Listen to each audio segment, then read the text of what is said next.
नमस्कार, वंदे मातरम। आज यहाँ पर आपसे बात कर रही हूँ, पत्रकार परिषद ले रही हूँ। उसका कारण है, अभी कुछ दिन पहले हमने 6 तारीख को भी पत्रकार परिषद ली थी और एक बड़े मुद्दे को उजागर किया था। और उस मुद्दे में ये हमारे एनएमएमसी के कमिश्नर ने यहाँ पर 2 लोगों को निलंबित कर दिया है, टर्मिनेट कर दिया है। तो आज अगर ये हो सका तो ये सिर्फ आप पत्रकार लोगों के मदद से हो सका है। इसके लिए आपका आभार व्यक्त करती हूँ, क्योंकि हमारी लड़ाई किसी व्यक्ति से नहीं है, हमारी लड़ाई करप्शन के खिलाफ़ है और करप्शन के खिलाफ़ हम यहाँ पर खड़े हैं और हमारी लड़ाई आगे भी जारी रहेगी। तो आप यहाँ देख सकते हैं कि यहाँ पर हमने एनएमएमसी में आरटीआई डाला और एनएमएमसी में आरटीआई डालकर हमने काफ़ी सारी जानकारियाँ एकत्र की और जिसमें आज हम एक मुद्दा लेकर आए हैं कि किस तरीके से नई मुंबई महानगर पालिका लोगों के जान से खिलवाड़ कर रही है। मतलब बिना ट्रेनिंग किए हुए ऑफिसरों की भर्ती, कर्मचारियों की भर्ती एनएमएमसी ने की हुई है। ये हम यहाँ पर आज खुलासा करेंगे तथ्यों के साथ। तो हमने आरटीआई के माध्यम से, अगर आप देख सकते हैं तो ये काफ़ी सारा, मतलब हमको आरटीआई के माध्यम से काफ़ी सारे नाम आए और इस माध्यम से हमने निकाली जानकारियाँ। लेकिन इसके पहले हमने 3/8/2022 को हम लोगों ने एक पत्र लिखा था एनएमएमसी को।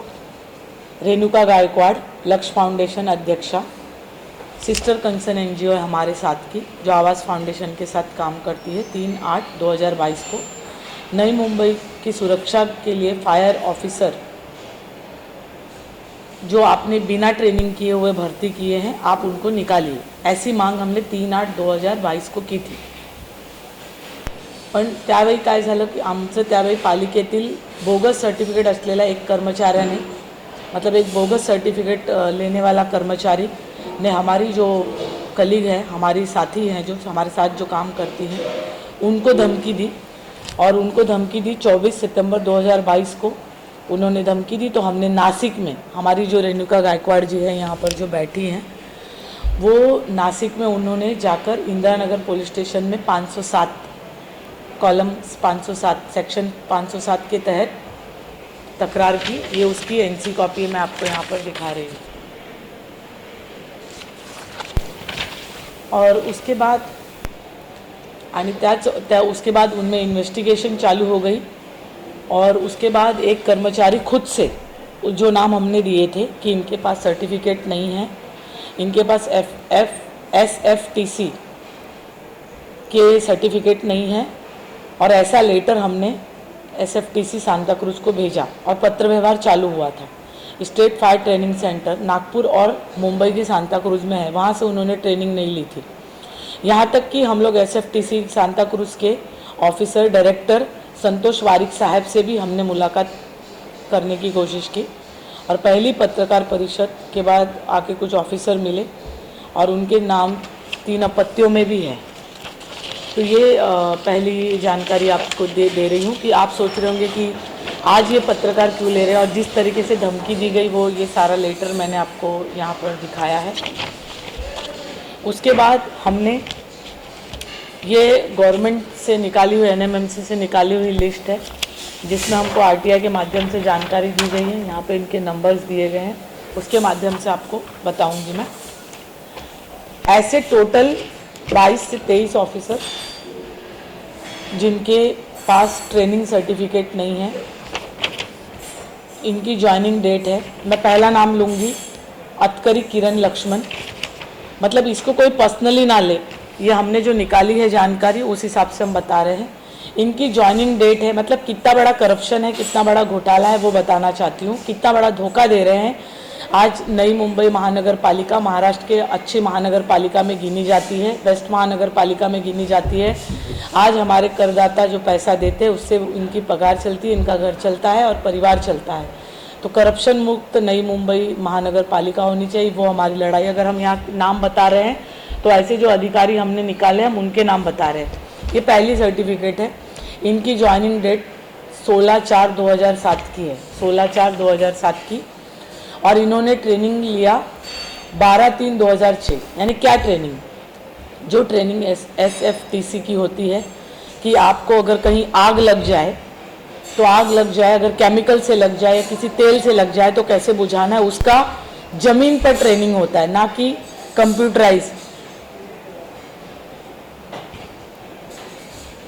कंप्यूटराइज ट्रेनिंग होता है।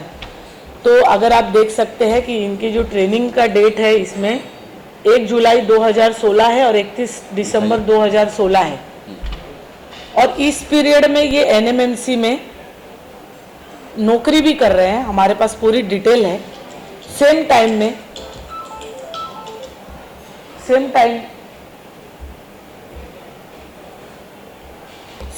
में ये ट्रेनिंग भी ले रहे हैं और सेम टाइम में ये जॉब भी अटेंड कर रहे हैं। एक ही व्यक्ति दो जगह पर कैसे रह सकता है, मतलब आप पत्रकारों को मैं ये बताना चाहती हूँ। मेरे पास इसके पूरे तथ्य है, मैं तथ्यों पे बात कर रही हूँ। और 1 जुलाई से, मतलब डेट बताना चाहूँगी वापस, 1 जुलाई 31/12/2016 से ट्रेनिंग पीरियड में है। और ऊपर से ऐसा बोगस ट्रेनिंग सर्टिफिकेट इन्होंने लगाया है और उसके बावजूद इनको 1 लाख खर्चा करके अगले पद की प्रमोशन ट्रेनिंग पर भी भेजा जा रहा है। मतलब कहीं ना कहीं जिनके पास आग बुझाने का कोई ट्रेनिंग ही नहीं है और ये ऑथराइज्ड ही नहीं है ट्रेनिंग के लिए, वो जाके वहाँ पर ट्रेनिंग ले रहे हैं और उस पीरियड में नौकरी भी अटेंड कर रहे हैं, ये बताना आपको चाह रहे हैं। उसके बाद ये नाम है दूसरा, योगेंद्र चुनाड़े। यहाँ पर क्या लिखा है आप देख सकते हैं, योगेंद्र चुनाड़े। और यहाँ पर जो गवर्नमेंट से हमने कॉपी निकाली है जीआर की, एनएमएमसी की, उसमें 42वें नंबर पे इनका नाम आता है। वहाँ पे लिखा है योगेश चुनाड़े, मतलब इनका नाम भी फर्जी है। यानी वहाँ पर सर्टिफिकेट में योगेंद्र चुनाड़े और 42वें नंबर पे जो नाम आता है योगेश चुनाड़े। तो इस तरीके का चल रहा है। तीसरा मैं बताना चाहूँगी कि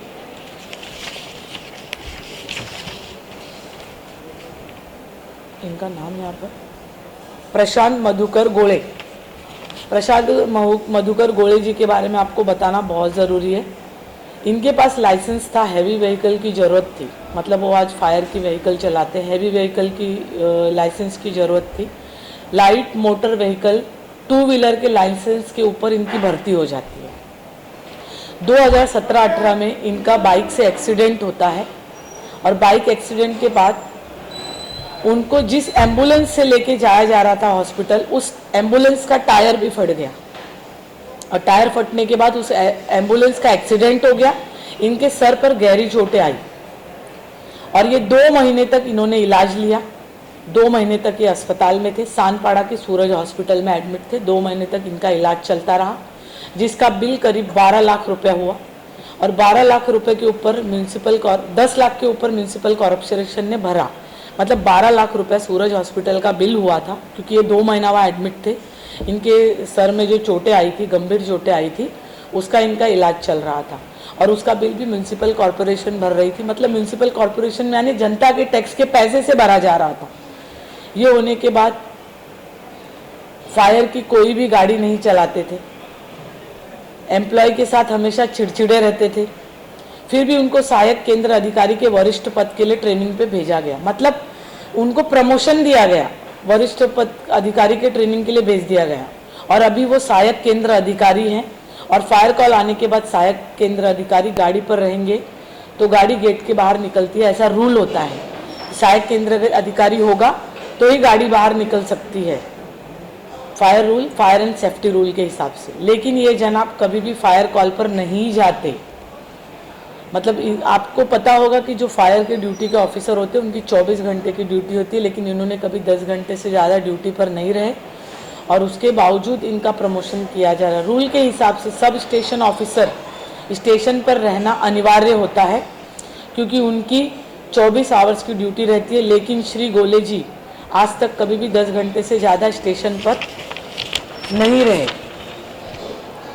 इनको अभी स्टेशन ऑफिसर के पोस्ट की ट्रेनिंग के लिए भेजा जा रहा है। मतलब कहीं ना कहीं जिसको जॉब से हटाया जाना चाहिए था उनका प्रमोशन किया जा रहा है।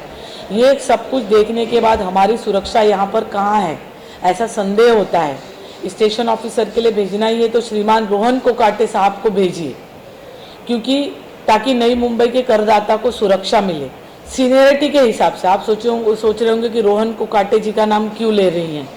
तो सीनियरिटी के हिसाब से सेकंड नंबर के उनकी रैंक आती है। सीनियरिटी के हिसाब से जो नाम 5 नंबर पर है, मतलब ये जो हमारे पास लिस्ट है इसमें 5वें नंबर पर रोहन कोकाटे जी का नाम है, इसलिए मैं बोल रही हूँ।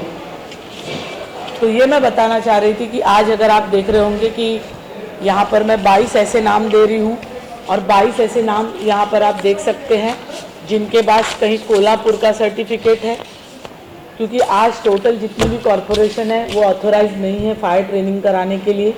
पर यहाँ पर कोई कोल्हापुर से ट्रेनिंग लेकर आया है, कोई पूना से ट्रेनिंग ले आया है और फर्जी सर्टिफिकेट यहाँ पर इन्होंने दिए हैं।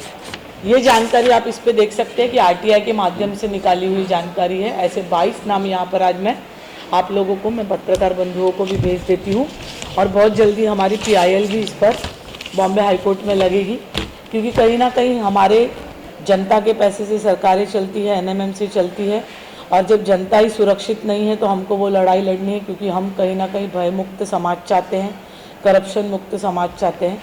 मेरे आगे की जानकारी हमारे साथ सुप्रीम कोर्ट के वकील एडवोकेट फिरोज शेख सर जी हैं, वो देंगे। नमस्ते। जैसे कि सुषमा जी ने बताया कि हम लोगों ने आरटीआई में इंफॉर्मेशन निकाला था, तो आप ये देखोगे कि जिनके रिकॉर्ड्स क्लीन हैं उनके ज़्यादा रिकॉर्ड्स हैं। 22 रिकॉर्ड्स ऐसे हैं जिन्होंने फेक सर्टिफिकेट्स लगाया, जिन्होंने अलग अलग जगह से बताया कि हम लोगों ने यहाँ से ट्रेनिंग ली है, वहाँ से ट्रेनिंग ली है, लेकिन वो सब इलीगल ट्रेनिंग ली है, इलीगल ट्रेनिंग, इलीगल सर्टिफिकेट्स लगाया है। इससे हमको सीख क्या मिलती है? हमको एक चीज़ समझ में आ रहा है कि यहाँ पे भारी करप्शन है। अगर करप्शन ही नहीं होता तो आप सोचिए कि जब 2005 के रूल्स आए या 3 बच्चों के ऊपर आप लोग ABCD ग्रुप में आप लोगों को एम्प्लॉय नहीं कर सकते हो, और इतने लोग एम्प्लॉय हो गए, उनमें से 2 लोग टर्मिनेट कर दिए गए। यहाँ पर भी सिचुएशन बिल्कुल वैसे ही है। यहाँ पे फायर ऑफिसर वो हैं जिनको टर्मिनेट होना चाहिए था, अगर उनको जॉब से नहीं निकाला जा रहा है। जैसे कि उन्होंने एविडेंस के तौर पे आरटीआई के आपको इन्फॉर्मेशन बताया, जैसे कि आपको बताया कि कोकाटी जी जो हैं वो सीनियरिटी के हिसाब से उनको कमान संभालनी चाहिए, जिनके पास लाइट मोटर व्हीकल का लाइसेंस है। आपको पूरी दुनिया को पता है कि लाइट मोटर व्हीकल का आदमी हैवी व्हीकल चलाने के काबिल नहीं है।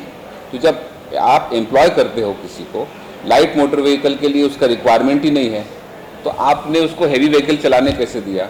हैवी व्हीकल चलाने के बाद अगर वो एक्सीडेंट कर देता है या काम नहीं कर रहा है तो आपका फ़र्ज़ क्या बनता है? ये पेमेंट्स कहाँ से जाते हैं और इनको क्यों नहीं निकाला जा रहा है? ऐसे हमारे पास जो 22 नाम है लिस्ट में है, जिसको हमने व्हाट्सएप के थ्रू हम आपको अवेलेबल करा देंगे। आप हर एक का नाम आप दे सकते हो। नाम के साथ आपको ये डिफाइन हो जाएगा कि अगर इनको काम से नहीं निकाला जा रहा है और प्रमोशन दिया जा रहा है, ट्रेनिंग पे भेजा जा रहा है, तो इसका मतलब ये है कि भारी करप्शन है। और ये इन्फॉर्मेशन हम तक कहाँ तक पहुँचती है या कैसे पहुँचती है? आपको तो पता होगा कि जो लोग बेचारे परेशान हैं इस चीज़ों से, वही हमारे पास हमको संपर्क करते हैं, वो संपर्क करके हमको इन्फॉर्मेशन देते हैं। अब ये इन्फॉर्मेशन जो है वो आरटीआई के थ्रू हमने ऑफिशियली लिया है। अब ये इनका खुद का इन्फॉर्मेशन है, इनके खुद को मालूम है, NMMC को मालूम है कि कौन से फेक डॉक्यूमेंट्स हैं। जब कोल्हापुर महानगर पालिका, पूना महानगर पालिका जब सेंट्रल गवर्नमेंट के अंडर आता है फायर एंड सेफ्टी ट्रेनिंग, तो इसको देने का अधिकार सिर्फ 2 ही ऑर्गेनाइजेशन को है, 2 ट्रेनिंग सेंटर को है। एक सेंटा क्रूज ईस्ट में जो ट्रेनिंग सेंटर है और एक नागपुर का। ये 2 छोड़ के बाकी सब जगह के सर्टिफिकेट्स जो हैं वो इलीगल हैं। तो जब NMMC के पास ये डॉक्यूमेंट्स खुद हैं तो ये इतने साल तक छुपे क्यों रहे या बचे क्यों रहे? अब आपको ऐसा लग रहा होगा कि हमको इसमें क्या पर्सनल इंटरेस्ट है। देखिए, मैं एज एन एडवोकेट हूँ। एज एन एडवोकेट मेरा ये काम है कि मैं पिटिशन लगाऊँ। एक पिटिशन लगाने का मैं जो अपनी फ़ीस है 10-15 लाख जो है वो मैं लेता हूँ, वो ठीक है अपनी जगह। लेकिन ये सब जो लोग हैं या हम भी जो अपना इनकम टैक्स है, सर्विस टैक्स है, पे करते हैं, इस सभी चीज़ों से NMMC है और बाकी महानगर पालिका है, गवर्नमेंट एजेंसियाँ चलती हैं। तो क्या इसमें करप्शन करना वैलिड है? लास्ट टाइम मैंने बताया था कि जस्टिस चौधरी जी ने बोला था कि corruption is a hydra headed monster, और इसके वजह से अगर जो करप्शन जहाँ पे होता है आप टैक्स भरना बंद कर दीजिए। तो हम ये मैटर में भी इसी तरह से NMMC से पूछ रहे हैं कि आपके सामने बहुत सारे ऐसे लेटर्स आए जिसका आपने रिस्पॉन्स नहीं किया। रेणु जी मेरे पास बाजू में बैठी हैं, इन्होंने 2022 से 2021 से इस चीज़ के लिए परसू करना चालू किया, लेकिन ये परसू करने के बजाय इनके ऊपर ही हमला हो गया, इनको ही ज़बरदस्ती पुलिस ने हैरेस किया, इनको ही जान से मारने की धमकी दी गई। तो क्या आपको लगता है कि कहीं पे देश में कानून है या नहीं है? अगर देश में कानून ही नहीं है तो फिर हर एक आदमी रास्ते पे उतर के लड़ ले। अगर देश का कानून है तो हमको एक चीज़ समझना चाहिए कि जो IAS ऑफिसर अपॉइंट किए जाते हैं वो तो लोअर रैंक का ऑफिसर नहीं होता। जब उनके सामने ये सब बातें घड़ी घड़ी आ रही हैं तो वो इग्नोर क्यों कर रहे हैं? इग्नोर करने का मतलब हमको भी मालूम है, इग्नोर करने का पर्पज़ ये है कि भाई कहीं ना कहीं भारी करप्शन हो रहा है और ये करप्शन के अंदर हर एक आदमी शामिल है। अगर टॉप मैनेजमेंट को ये मालूम है कि ये बदमाशियाँ, ये करप्शन हो रहे हैं, जिनको फायर ऑफिसर नहीं होना चाहिए था, जिन्होंने फेक डॉक्यूमेंट्स दिए थे, जिनको डिपार्टमेंट को मालूम है कि सेंटा क्रूज और नागपुर छोड़ के बाकी कहीं से आप ट्रेनिंग नहीं ले सकते हो, 2006 का रिक्रूटमेंट है, 2016 और 17 में आपने डॉक्यूमेंट सबमिट किया है, तो इसका मतलब ये है कि 2016 और 17 में आप दो जगह काम कैसे कर सकते हो? आपका रिक्रूटमेंट 2006 का है, आप डॉक्यूमेंट 2016 में सबमिट कर रहे हो, तो क्या ये वैलिड है?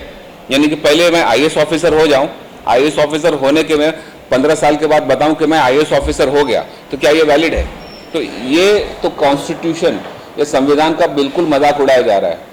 और ऐसा मजाक उड़ाया जा रहा है कि लोगों को इन्होंने बेवकूफ़ समझ के रखा है। सिटीजन्स से पैसा लेते हैं, सिटीजन्स के कर पे गवर्नमेंट चलाते हैं, लेकिन सिटीजन्स का सुना नहीं जाता। जो बेचारे गरीब हैं वो तो IAS ऑफिसर या ऊपर वाले श्रेणी के जो ऑफिसर्स हैं उनको देख के वो इनको ये समझ में आता है कि हमारे साथ कहीं ना कहीं न्याय होगा, लेकिन न्याय यहाँ पे बिल्कुल नहीं है। यहाँ पे कंटेम्प्ट ऑफ कोर्ट है, यहाँ पे करप्शन है, यहाँ पे टॉप ऑफिसर जो हैं ये चुपचाप शादी बैठे हैं। आप अगर इनको मिलने जाओ, मैं अभी बीच में मैंने जूनियर को भेजा था नार्वेकर जी को, राजेश नार्वेकर जी को, 3 आपत्ति या 3 चाइल्ड नॉर्म के उल्लंघन में मैंने पिटिशन उनको सर्व करने भेजा था। उन्होंने बोर्ड लगाया हुआ है सिर्फ मंडे को आप मिलोगे 3 से 5 बजे के बीच में, वो भी विदाउट अपॉइंटमेंट आप नहीं मिलोगे। पब्लिक सर्विस कमीशन के अंदर अगर पब्लिक सर्विस में अगर आप हो, आप पब्लिक सर्विस में हो के क्या पब्लिक से आप नहीं मिल सकते हो? आपको पब्लिक से मिलने का टाइम नहीं है। इसका मतलब यह है कि आपको फुल फ्लेज करप्शन करने का टाइम है। करप्शन करने के लिए आप हमेशा अवेलेबल हो। करप्शन का जब हम चीज़ बताते हैं कि यहाँ पे करप्शन हुआ है, उस चीज़ के ऊपर आप एक्शन नहीं लेते हो, लेकिन आपको लोगों से मिलने के लिए सिर्फ 2 ही घंटा है, और उसके ऊपर भी आपकी जो PA हैं, PA आपको 4 बात सुनाएंगे कि आपको टाइम का पता नहीं है। तो अगर हम पिटीशन आपकी दाखिल कर रहे हैं तो आपको पिटीशन देखना भी पसंद नहीं है। क्यों नहीं पसंद है? क्योंकि आपने करप्शन किया है। आपको लोगों से मिलना क्यों नहीं है? आपने UPSC क्लियर किया। UPSC is union public service commission, it's not UPSC is not private service commission, it is union public service commission. तो public service means you have to be in public service all the time. अगर लोगों को जहाँ पे जरूरत हो तो आपको जमीन पे उतर के आके पब्लिक का सर्वेंट बनना पड़ेगा, लेकिन यहाँ पे पब्लिक सर्वेंट जो है ये प्राइवेट बॉस बन गए सिटीजन्स के। They have become bosses of the masses. यानी जो सिटीजन्स को आपको राहत देनी चाहिए वो छोड़ के आप बॉस बन गए हो। आप हमको बताओगे कि हम 3 बजे से 5 बजे अगर नहीं आए तो आप हमको लात मार के भगा दोगे। 3 से 5 का आपने बोर्ड लगाया, लेकिन आप जो करप्शन कर रहे हैं उनसे आप 24 घंटा मिलोगे। तो इसका मतलब ये है कि करप्शन के लिए आपके पास पब्लिक सर्विस करने के लिए पूरा टाइम है, लोगों की सेवा करने के लिए, करप्शन के इश्यूज देखने के लिए आपको सिर्फ 2 घंटे का टाइम दोगे। वो भी अगर आपको लगेगा तो आप एंटरटेन करोगे, नहीं तो आप PA को कुछ भी बकवास करके आप भगा दोगे। इसका मतलब ये है कि ये करप्शन जो है ये डेलिबरेटली इन्होंने इम्प्लांट किया हुआ है। इनको नॉलेज में होने के बावजूद इनको कुछ करना नहीं है। तो एक ही रास्ता बचता है लोगों के पास, वो है न्यायपालिका के पास जाने का। और इसमें हम पब्लिक इंटरेस्ट लिटिगेशन जरूर लगाएंगे। और हम आगे पीछे लोग सोचते हैं कि शायद ये देखिए बहुत सारी प्रोसीजर्स चेंज हुए हैं सुप्रीम कोर्ट के डायरेक्शंस में। सुप्रीम कोर्ट ने 23 दिसंबर 2022 को एक नोटिफिकेशन निकाला था, जिस वजह से E-फाइलिंग कंपलसरी हो गई है सर्टन केसेस में। तो इसी तरह से थोड़ा कुछ प्रोसेस आगे पीछे होते हैं। हमने 3 चाइल्ड नॉर्म यानी 3 बच्चों के जो 3 आपत्ति वाले जो इशू है उसमें भी हम लोगों ने पिटीशन PIL लगाया हुआ है, वो भी क्रिमिनल पिटीशन है। इसी तरह ये भी पिटीशन हम लगाएंगे। और जो लोग स्टे लेके जा रहे हैं तो उनको ये समझना चाहिए कि अगर स्टे आप लेके आओगे तो जो गलत है वो गलत ही है। क्या आप स्टे लेके आने से